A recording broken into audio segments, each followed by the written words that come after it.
otetaan nyt tämä energiapolitiikka ja Hormuzin salmi tähän käsittelyyn.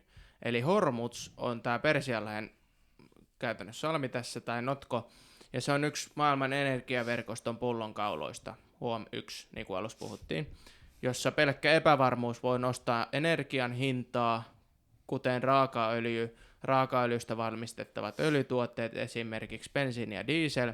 Sitten on nesteytettyä maakaasua, mitä kulkee Hormuzin kautta, ja muut kontitettavat tuotteet, mitkä laivassa kulkee, esimerkiksi koneet ja varaosat, autot, jne. Se on noin 20%, eli 20 miljoonaa barrelia päivässä menee öljyyn, ja merkittävä osa merikuljetetusta öljystä kulkee niin kuin tämän Hormuzin kautta. Sitten, niin kuin siinä aikaisemmin siinä kuvassa nähtiin, otetaan se uudelleen tähän näin.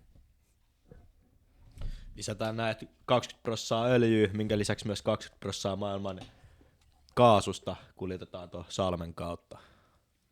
Kyllä. Eli energian kannalta erittäin merkittävä laivaväylä.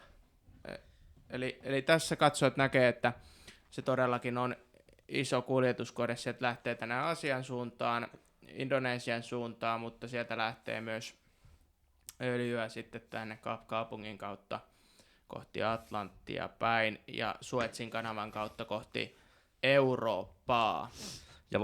Ja kuuntelijat tiedoksi, että vaikka nähdään, että suuri osa kohdistuu tonne Aasiaan päin, että joo, ei se öljy sieltä kuitenkaan tule meille, niin miten se vaikuttaa meihin, niin kyllä se vaikuttaa, että nostaa ihan maailmanlaajuista markkinahintaa. Ei tule Venäjän kautta enää öljy, ja nythän tulee ulkoisten reitti varsinaisesti Lähi-idästä.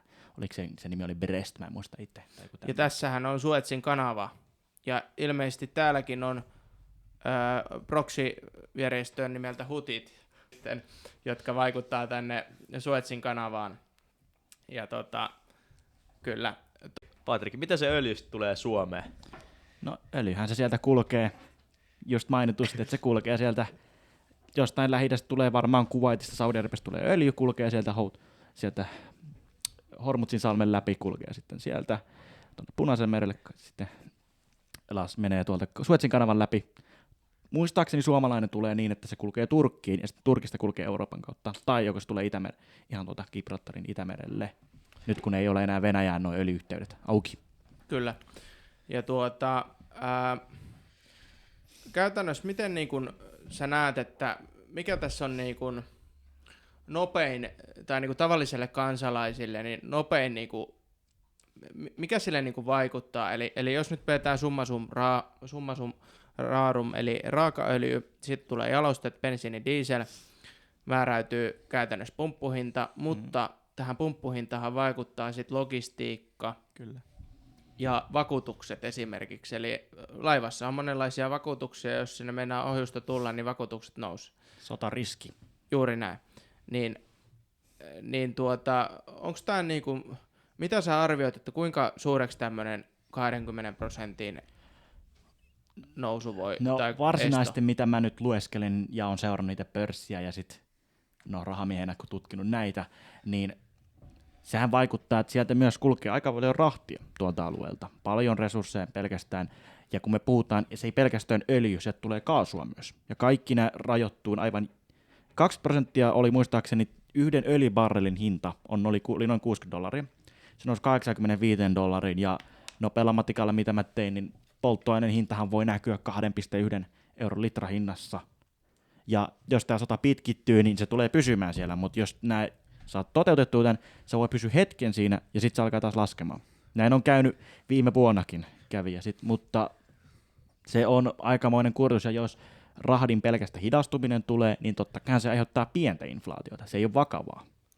Jos tämä niinku operaatio nyt pitkittyy, niin voiko bensahinta nousta vielä siinä? Kyllä, mehän nähtiin silloin esimerkiksi Ukrainan heti syttymistä jälkeen, että bensan hintaan pomppasi, koska Venäjä katkaistiin yhteensä. Me ei nopeasti saatu ulkomaisista näistä, ja Nesteellä ei ollut kyky saada hetkeen sieltä, koska se vie viikkoja saada tuolta. Joo, pitää varmaan lähteä äkkiä tankille tämän jakson jälkeen. Mutta sitten puhutaan, onko niin kuin näin, että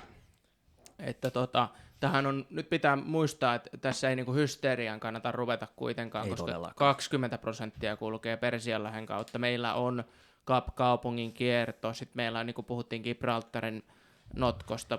Mutta se tärkein on Kap-kaupungin se pää, että ota huomioon, kuinka kauan se vie sieltä ja kuinka paljon se vie resursseja kuljettaa. Se on totta.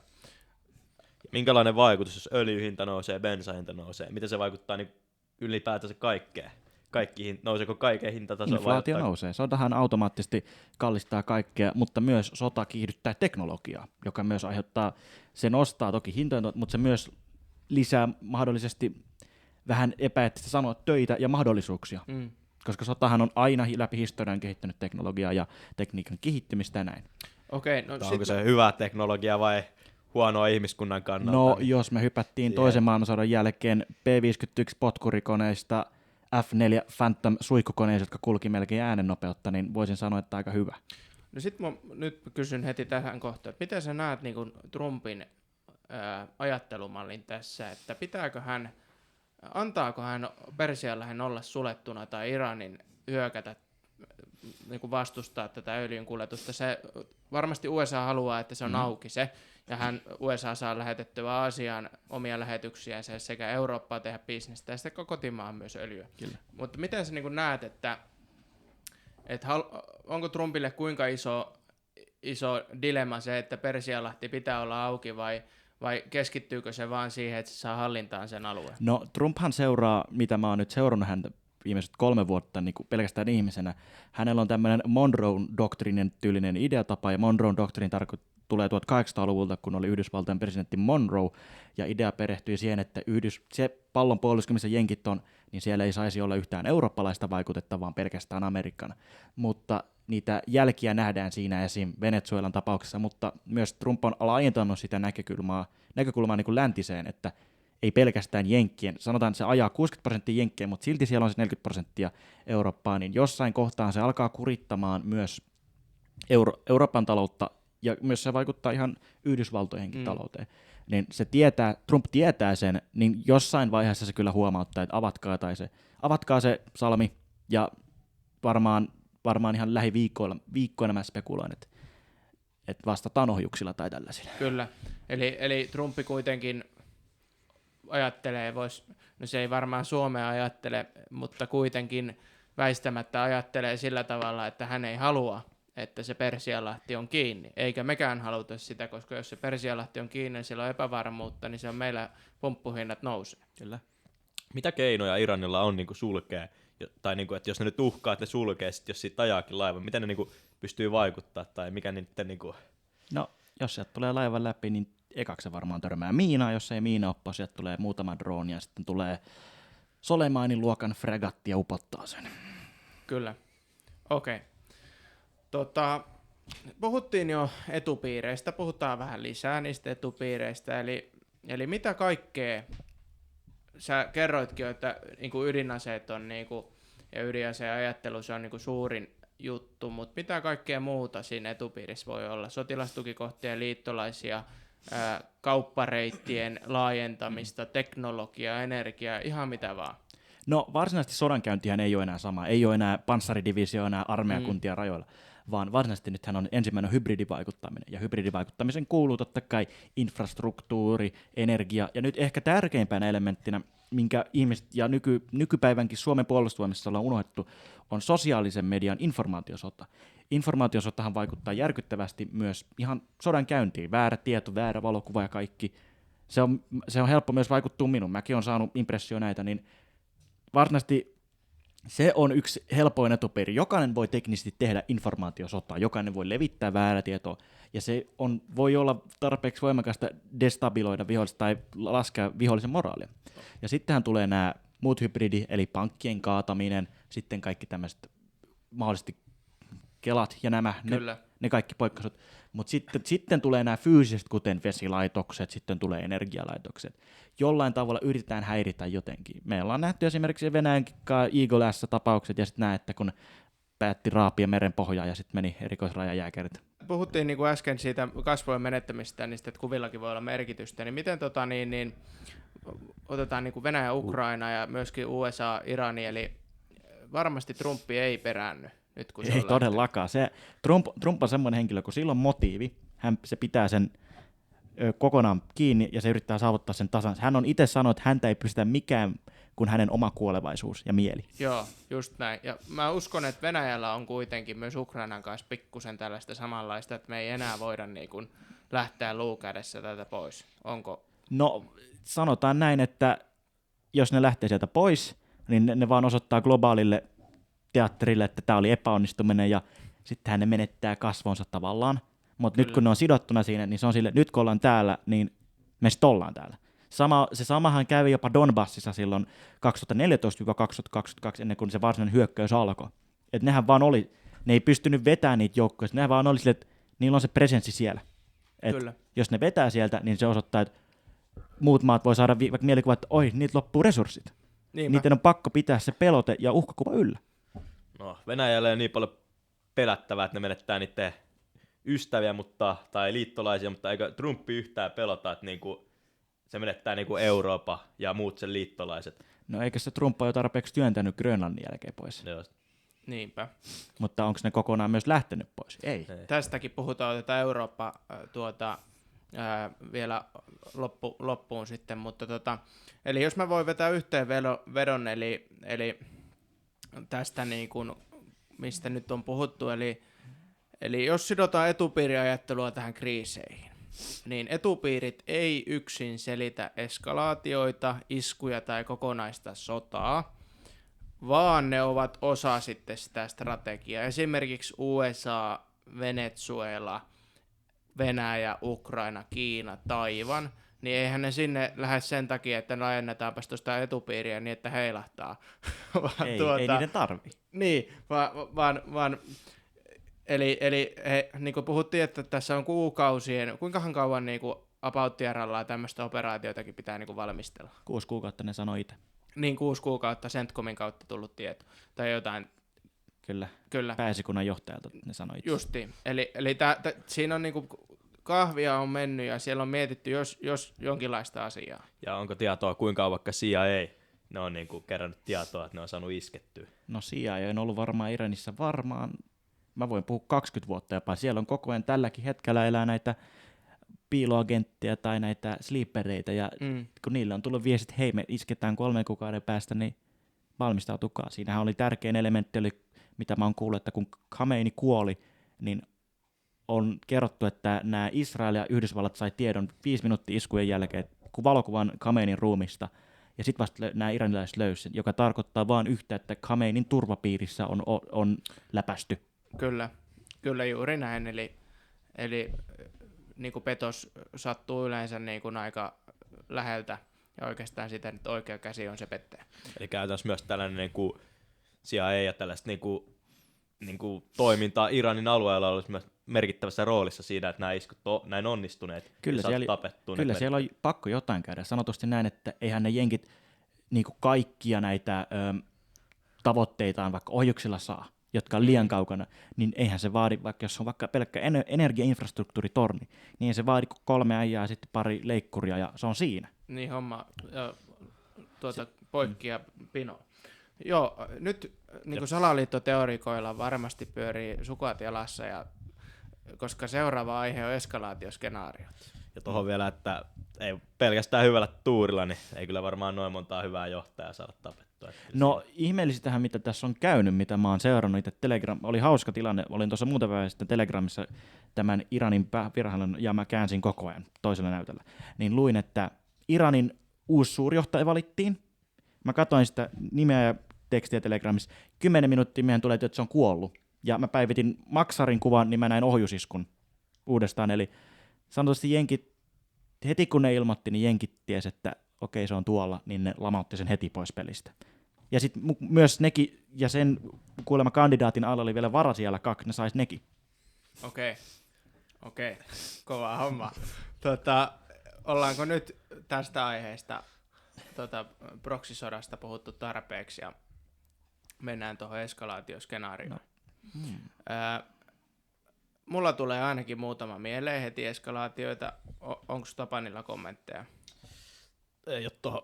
No mä voin nostaa, mitä monet varmasti ajattelevat, että kauan tämä hässäkkä kestää ja mitä tässä tulee nyt, niin hallittu iskujen vaihto on varmaan aika pitkään, ainakin se on todennäköistä, että jonkin aikaa. Eli USA iskee, Iran iskee takaisin, sitten diplomaatia taas isketään, vai kuinka kauan tämmöinen mahdollisesti kestää, ja onko olemassa edes diplomatiaa? No diplomatiahan on menetetty nyt kokonaan, ja varsinaisesti Trumphan itse sanoi, että hän yrittää tämän hallinnonvaihtoa, mutta hallinnonvaihto on aika hankala ilman, että sulla on joukkoja maassa. Se on kyllä varmaa, että siellä on jenkkien joukkoja siellä alueella. Siellä on muistaakseni Turkissa, Saudi-Arabiassa, ne on sijoitettu, olikohan arvio mun matikan mukaan lähemmäs 200 000. Okay. Mutta niitä ei ole vaan pistetty mihinkään. Niin. Ja Iranhan on aika hankala maasta, niin hauska, mitä mä oon joskus sanonut, että jos sä haluat tehdä vallankaappaukset, pistä 150 000 laskuvarjojoukkoja hyppäämään Tehranin ylle ilman huomaamatta. Ja eihän ne pelkästään laskuvarjojen, rynnäkkökiväärien, pistoolien kappaleiden tarvii logistiikkaa ja kaikkea, niin tämä tulee olemaan varsinaisesti ohjussotaa pitkälti, ammutaan tärkeitä infrastruktuureja, koska se on periaatteessa mahdotonta vaihtaa hallintoa ilman, että sinne menee fyysisesti. Mitä sä veikkaat, että onko Jenkeillä myöskin etupiiriä, jos ajatellaan, että halutaan laajentaa etupiiriä, niin halutaanko sitä laajentaa myöskin ihan oikeasti, että otetaan vaikka joku demokraattinen alue Iranista mahdollisesti haltuun? Sitähän ne on ajanut. Tämä on sama kuin kylmässä sodassa ne yrittää vaihtaa. Trump on selvästi sanonut, että siinä tiedotteessa, että Iranin kansa, nyt teillä on aika, ja meidän tavoite on vaihtaa teidän hallinto, että Reza Pahlavi tulisi valtaan. Kyllä. Mutta onko tuohon iskujen hallittua iskujen vaihtoa ohjusiskuihin, onko Yhdysvalloilla kuin nopea, jos ne tekee sen päätöksen, että okei, nyt on pakko iskeä joukkoja alueelle, kuin nopea Yhdysvallat saa sellaisen kyvyn haalittua kasaan, eikö sellaista kuitenkin meidän aikaa, että kerää joukkoja ja valmistautuu maihin nousuun? No varsinaisesti Desert Storm-operaatiossa 1993, jossa hyökättiin Irakiin, niin se kesti kuukausi se kampanja ilmataistelua. Ne tehtiin ilmaherruus, ja sitten jenkithän tuli suurella voimalla tuolta Saudi-Arabiasta Irakiin, ja niiden idea, että se kestää kuukauden, konflikti kesti muistaakseni muutaman viikon. Mutta tässähän ero on se, että totta kai taktisen pataljoona ja hyökkäysarmeijakunnat kestää tosi kauan kasata, ja ne on hankala olla piilossa, etenkin nykypäivänä, mutta hankalin on myös se, että Iran on todella hankala maasta hyökätä. Kyllä. Vaikka jenkit on ollut Afganistanissa, niin Iran on muistaakseni 3-6 kilometriä meren pinnasta, se on vuoristoalue, se on erittäin armotonta, se ei ole ideaalinen paikka, ja jos mennään vaikka vuoristosta, niin sehän pakottaa mennä tiettyjä reittejä, ja jokainen, joka on suorittanut varusmiespalvelun, tietää, että jos panssari kulkee yhtä tietä logistiikka, niin se on helppo katkaista. On joo, ja helvetin kuuma, ja sinne et verhoile yhtään mitään, kun se on aakeita laakeita, että siellä drone lentää, niin se havaitsee aivan varmasti. Kyllä, okei. Eli mutta Trumpilla on nyt se käytännössä konkreettinen asia nyt, että se on ylittänyt, nyt ei puhuta enää, että ei uskalleta ylittää jotain linjaa, nyt on linjat ylitetty, ja USA ja Israel tapa on käytännössä hajota ja hallitse, jos voisi tulkita näin. No sitten puhuttiin jo Hormuzin salmista, mutta jos otetaan eskalaatioskenaario, niin mihin kaikkiin pahimmillaan Hormuz-kriisi voi mennä? Onko se totaali seisahtuminen, öljyhinta nousee, meriliikenne häirintyy täysin, EU paniikissa, vai onko se näin, että... Varsinaisesti mä sanon, että sehän on tavallaan käynnissä nyt, mutta jos se kiristyy, niin Yhdysvallat lisää painotetta, ne on upottanut jo laivoja siellä Hormuzin salmen Persianlahdella koko ajan tälläkin hetkellä, niin mä uskon, että ei ne varmaan kovin pitkään pysty, kyllähän niiltäkin laivat loppuu, ja jos olisi skenaario, Iranilta, niin jos kuitenkin Iranilla olisi kykyllä pitää se kiinni, niin mä uskon, että ne lähettäisi Venezuelasta suuria määriä sitten sitä öljyä, koska kiertää, mutta sekin vie aikansa ja resurssinsa. Joo, mutta tässäkin taas, että EU on kuin vauva paskat housussa, tarvitsee öljyä, joka kulkee Persianlahden kautta, mutta EU ei pysty tekemään, tai Euroopan alue ei tee yhtään mitään, vaan Trumpi huolehtii meistä käytännössä tälläkin hetkellä. Että jos Trump lähtisi laivanojensa pois tai ei hoitaisi sitä Persianlahtea auki, niin meillä kaikkialla nousisi bensahinnat, logistiikan hinnat ja vakuutuksien hinnat esimerkkinä. Kyllä. No sitten kolmas eskalaatioskenaario, niin proksisodat. Ja nyt me ollaan vähän puhuttu näistä proksisodista, ja uutisissakin näistä on, mutta avataanpa nyt ihan termittäin, että mitä tämä tarkoittaa. Eli proksisotahan on ei ole sisällissota, vaan sijaissota.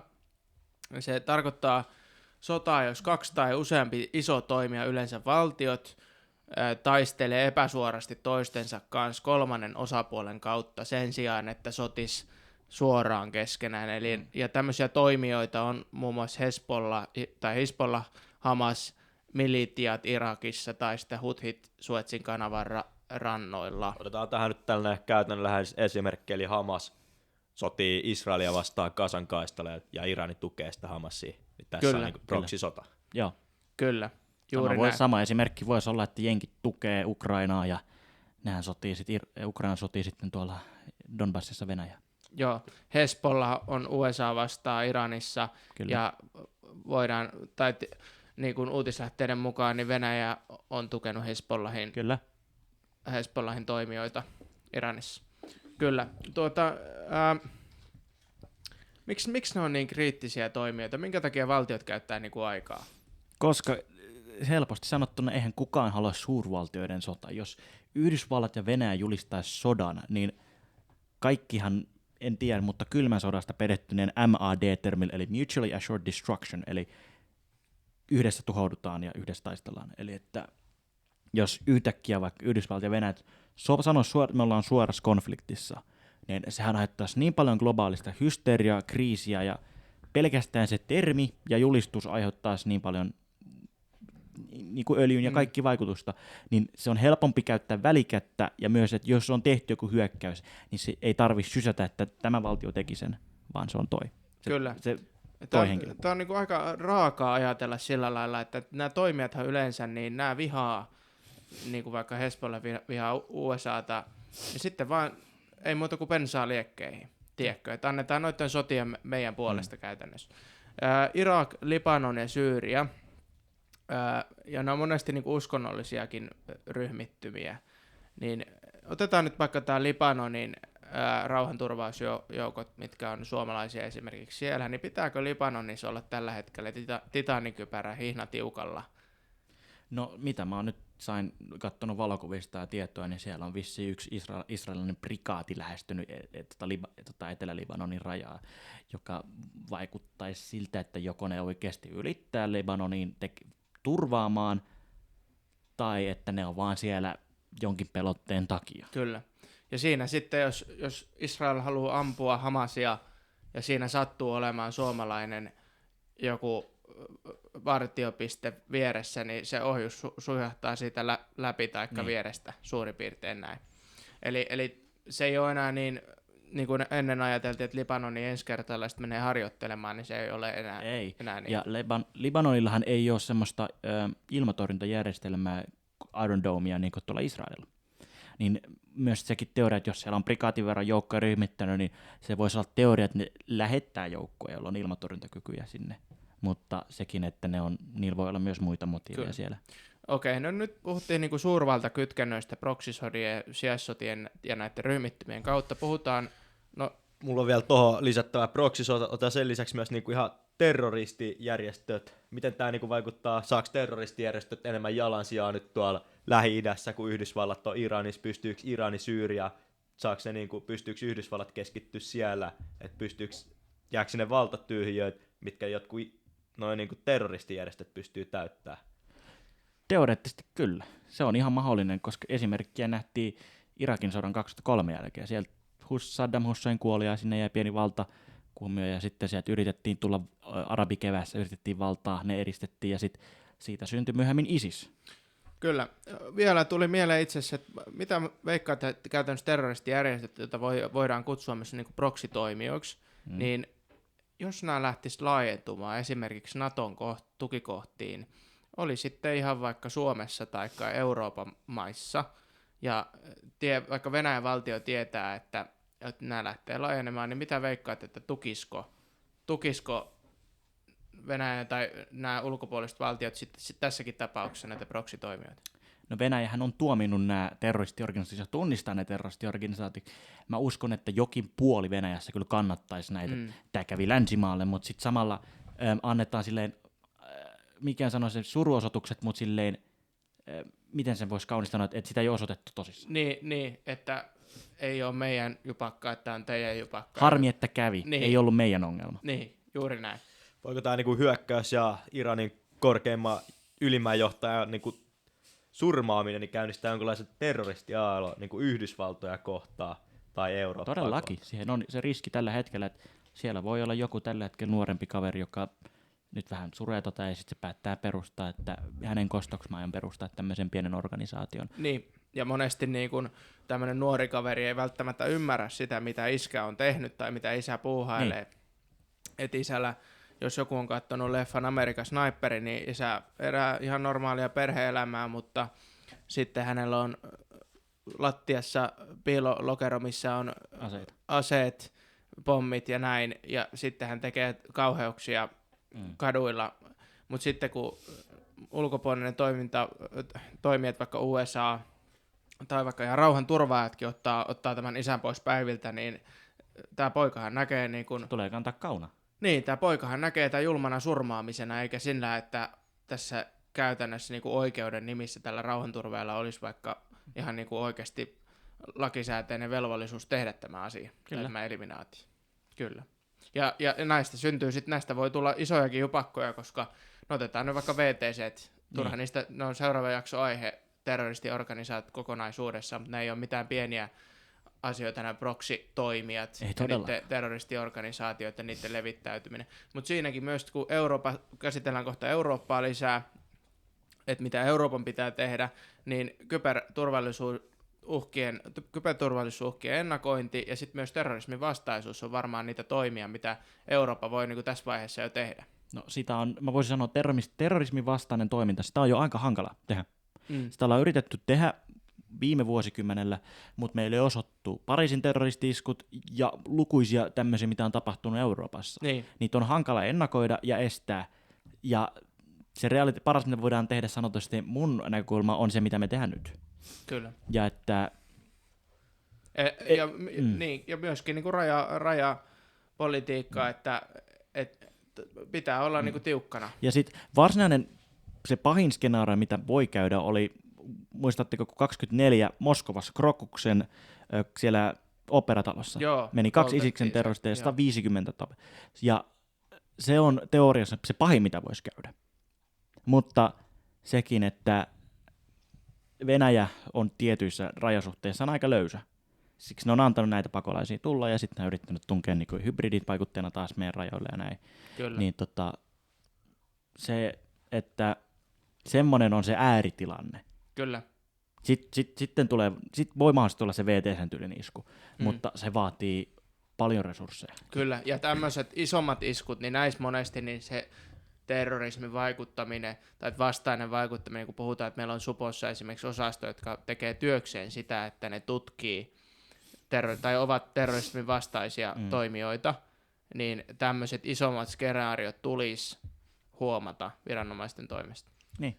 Kyllä. Jos tällainen isompi käynnistää tällaisen skenaario, että tulee joku isompi isku, niin eikö siinä kestä suunnittelua, että käytännössä jos seuraava vuoden sisään tulee joku iso terroristi-isku Yhdysvaltoihin, niin sen käytännössä laukaisi tämä. No tää siis syyskuun 11 jälkeen olikohan se vissiin 10 isku, mitä Al-Qaida teki ennen kuin ne sai Osama Bin Ladenin. Niin siinä on esimerkiksi, jos lasketaan, niillä kesti 10 vuotta, niin joka vuosi tuli uusi, ja se oli joko autopommi, bussipommi tai ihan pelkästään itsemurhapommi. Se oli aika, miten se voisi sanoa, tahdikas. Niillä oli ihmistä, ketä uhrata. Kyllä, ja Osama Bin Ladenia etittiin kissoja ja koirien kanssa tosi pitkään.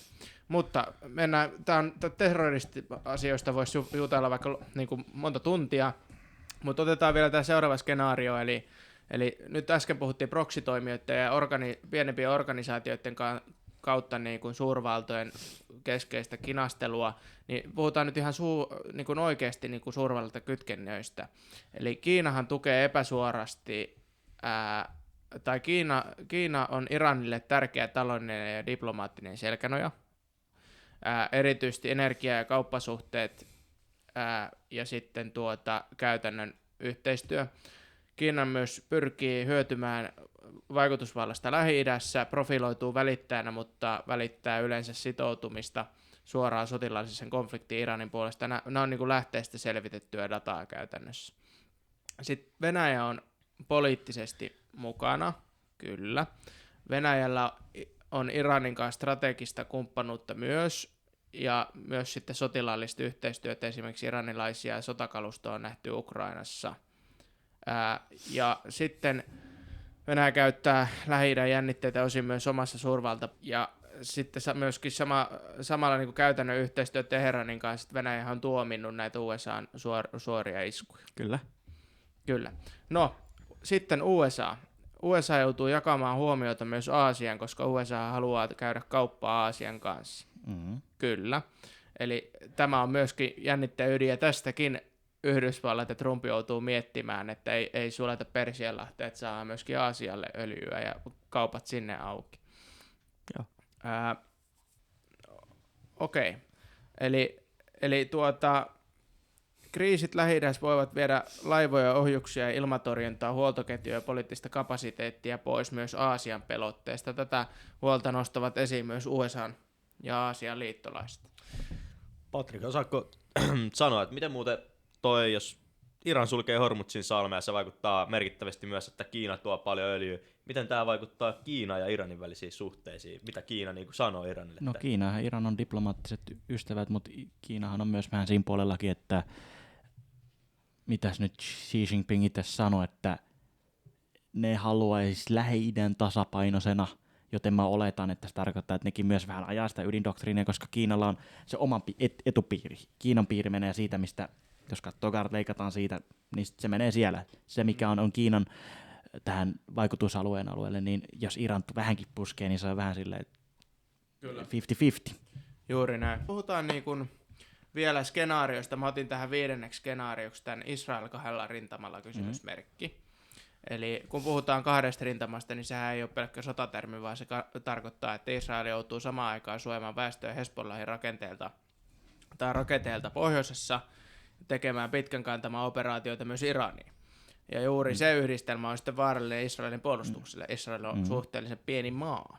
Kyllä. Resurssit venyy, virheriski kasvaa ja eskalaatiokynnys laskee. Joo. Käytännössä. Mitä sä veikkaat, että jos tapahtuisi iso isku siviilikohteeseen Israelissa, mikä on todennäköisesti seuraava askel? No Iranhan tällä hetkellä 3 rintamassa, tällä hetkellä, jos mietitään, ne on tällä hetkellä aktiivisesti tuolla West Bankissa ja Gazassa Hamasia vastaan. Samaan aikaan ne torjuu niiltä iskuja sieltä, ja sitten oliko Houtheilta ja sieltä Hizbollalta, ja sitten sama tulee Iranista tulee. Niin ne on 3 rintaman taistelussa tällä hetkellä, jos miettii. Niin pahin skenaario, mitä mä itse teoreettisesti näkisin, jota voisi tapahtua, voisi olla tämmöinen, en sanoisi ydinisku, mutta teoreettisesti tämäkin on ihan helppo, koska siellä on Haifan on satama tuolla Israelissa, ja siellä kulkee myös öljyä. Niin sanotusti, että jos sulla on rivi öljylaivoja ja ammut yhden ohjuksen, niin sanotaan, kuinka ison räjäytyksen se tekee, ja muistatte varmaan, mitä Beirutissa kävi. Muistetaan. Me voitaisiin nähdä samaa skaalaa, ja se pelkkä räjäys romahdutti Beirutin talouden, ja se vieläkin kärsii 6 vuotta myöhemmin. Niin se olisi se pahin, ja pelkästä siitä me voitaisiin nähdä oikeasti Israelin kunnon iskut. Mä en usko ydinohjusiskuun, mutta semmoisiin, että ne, vaikka sanotaan sitä lyötäisiin takaraivoon, ne ei lopeta. Ne lopettaa vasta, kun ne on itse kokenut, että ne on Niin kuin otteessa. Niin otteessa ja hyvittänyt ne, mitä niille on käynyt. Kyllä, eli kyllä, turvallisuusdoktriini myös. Miten Israel reagoi, jos Iran ja nämä muut Hezbollah alkaa niinku tekemään enemmän siviili-iskuja, Israel alkaa kärsiä niinku siviiliuhreista. Miten Israel reagoi? Nehän on tehnyt sitä koko ajan. Nehän vahvistaa sitä. Sitä ne alkaa tekemään samaa. Ne iskee enemmän ohjusiskuksia. Mutta jos alkaa tulee, niinku, puhutaan niinku 10 000 siviiliuhreja. No sitten Käristääkö se? Kuinka paljon se käristää tilannetta? Me voitaisiin nähdä aktiivisia armeijakuntia toiminnassa. Siellähän on tällä hetkellä vain 1 armeijakunta toiminnassa Israelissa sotimassa. Sitten me voitaisiin nähdä monta armeijakuntaa. Kyllä, ja sitten otetaan tähän pikkusen sotalogiikkaa, eli monesti esimerkiksi Suomessa sodissa on mennyt yli 90 000 miestä aikoinaan Venäjän vastaisessa sodissa, niin siis tämmöinen niin kuin kovat vastoinkäymiset kansassa, niin tähän nostaa niin kuin motivaatiota, kansan motivaatiota taistella lisää. Mutta nyt mennään seuraavaan aiheeseen. Mulla on vielä Patrikille yksi kysymys. Näetkö mitään skenaaria, tai mikä olisi sellainen skenaario, että Israel joutuisi turvautumaan ydinaseeseen? Sen nimi on Samsonin optio, ja se on Iranin vuotanut vuonna 1980 doktrin, ja se on yhä pätevä. Perustuu siihen, että jos Israelin valtio ja olemus on siinä partaalla, että se häviäisi, niin ne ampuisi kaikki niiden ydinarsenaalit, riippuen kuka se oli tahansa. Ihan päin. Se on varmistettu tieto. Ne ampuisi Berliiniin, ne ampuisi Lontooseen, New Yorkiin, Tukholman. Helsinki taisi olla listalla. Ja se periaate tulee Samsonin optio on siitä, että Raamatussa on tämmöinen henkilö kuin Samson vai Simpson, mä en muista, niin hän teki niin, että oli tämmöinen temppeli ja hän romahdutti sen tappaen itsensä ja muita tämmöisiä ei-uskonnollisia henkilöitä. Okei. Niin se on oikea doktriini, mikä on olemassa. Onko tässä, no tietysti tässä Lähi-idän eskalaatiossa ei ole mitään muita tai niin kuin ydinaseita omaavia maita kuin USA, mutta tietysti USAlla on varmaan omat optiot, Mut millä... jos veikkaa, että jos Israelin optio on tollainen, että ampuu niin joka paikkaan, niin että Yhdysvallat varmaan tukee sille, että Israel ei todennäköisesti tule joutumaan tässä sodassa sellaiseen Kyllä, tilanteeseen. ja jos Israel joutuu tuohon tilanteeseen, niin sehän pakottaa yhden asian, että Jenkkien on pakko torjuttava niitä Israelin ydinohjukset. Niin, Mutta sitten se ongelma myös, että jos Jenkit torjuu, mitä käy Eurooppa? Jos sieltä tulee 350 kilotonnin ydinkärki Eurooppaan, niin sehän on niinku tilanne, että jos me hävitään, kaikki häviää. Kyllä, Sillä periaatteella mennään. Ja ne on mennyt sillä koko ajan. kyllä. Okei. Mutta tämäkin vaatii merkittäviä muuttujia. Se on aika epätodennäköinen skenaario, että Israel ja Yhdysvallat niin kuin yhdessä häviäisi tällaisen sodan. Siitä tarvitsisi jotain aika ihmeellistä käydä. Mutta se on mahdollisuus. Sanotusti nehän voisi laukaista tuon Samsonin option pelkästään sillä, että jos jollain ihmeen skenaariolla Iran tai joku muu valtio saisi eliminoitua jopa sen johtopäällikön, kenraalikunnan. Jos se kenraalikunta menee, niin siellähän silti joku sanoisi, että kaikki on menetetty, meillä ei ole kyky puolustaa itseämme, niin vaikka se kansa ei edes valtion yhden olemassa, niin ne varmaan, kyllähän ne silloinkin varmaan kentänsä valmistuu. Kuolee miehen kytky. Niin. Joo. Mennäänkö seuraavaan aiheeseen? Meillä on vielä pari aihetta.